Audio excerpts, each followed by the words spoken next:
were selected from a nationwide search. We have Shelley Regner, Orlando Dixon, Antonio Fernandez, Joe Santoni, Morgan Keene, R.J.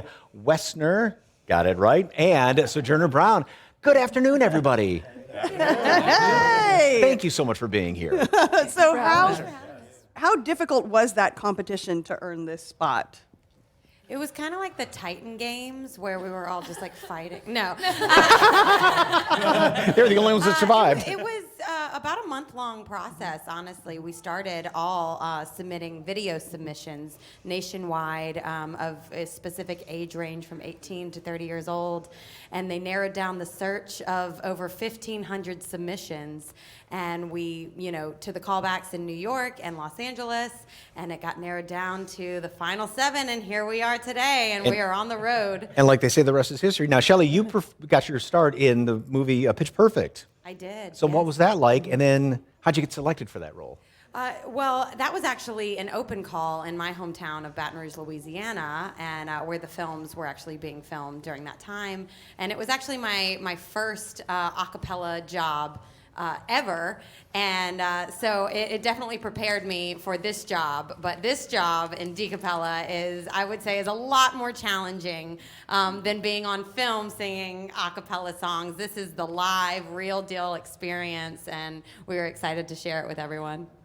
Now, Orlando, you, of course, were a finalist on The Voice. What was the most difficult part about auditioning there?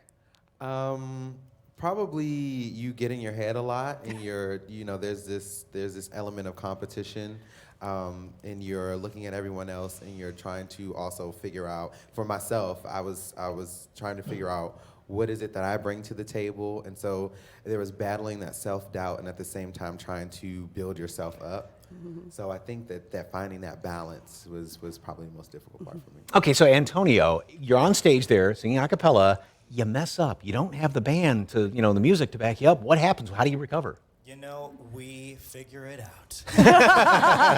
With acapella, it's quite difficult, just as a musician to be able to perform with professionals, but in acapella, it's extremely difficult because our foundation, what we call do, or the key of the song, can kind of fluctuate. So we all have to stay in tune with each other throughout that, but in our performance, we will have a metronome and pitches being played in our ear, which helps kind of keep us grounded throughout the show. But if we get off from that, well, we'll figure it out. But so far, again, that's the live experience. That's right. Yeah. We're all human. It's called a cappella ad lib. So. That's right. Gotcha. When in doubt, just beatbox your way out.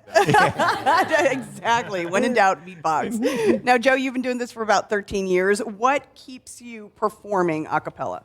Oh man, what keeps me performing a cappella? Well, I grew up in choir, so this has always been something that I love doing. Singing in a group.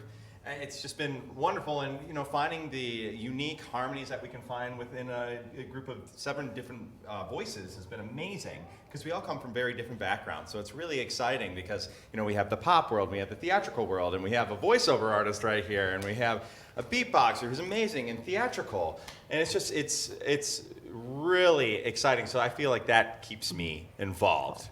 So Morgan, you've performed on Broadway, and what takes more practice? What's harder? What's more difficult, Broadway or a cappella like this? Well, I've found out over the past few days that a cappella, to me, is harder. They're both very different. It's kind of hard to compare, but a cappella vocally for me is definitely the most challenging.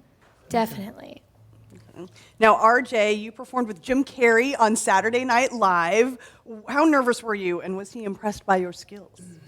My favorite thing about that is he was very nervous at the sound check, and that made me feel like, wow, even Jim Carrey at his he's one of my heroes. That, to me, was the most humanizing, just the best experience, was getting to see him in that way. But I wasn't too nervous. Actually, I was off stage and on stage singing the opening song. It was about pecan pie. It was pretty wild. it was for the Halloween episode a couple of years ago. But he's incredible. I love that guy. And so, Journey, you got to perform at the Tonys last year. Yes, I did. That's pretty cool. So, yeah. What do you like about doing all the Disney songs like this? So I grew up with Disney. Disney was my childhood, right? So these are the songs that I grew up listening to, like, The Lion King and Aladdin and Tarzan, all those songs that we get to sing. They feel like they're so intertwined with my childhood. So it's amazing to be able to do that every single night. Well, they are going to be performing, I love the video too, performing at the Majestic tonight. And talking about growing up with Disney songs, it's tonight at 7 o'clock. Tickets are available at salive.com. Here to perform, are you ready for this one? I Want to Be Like You, DCappella. And again, you can catch their 7 dynamic voices at the Majestic tonight. Folks,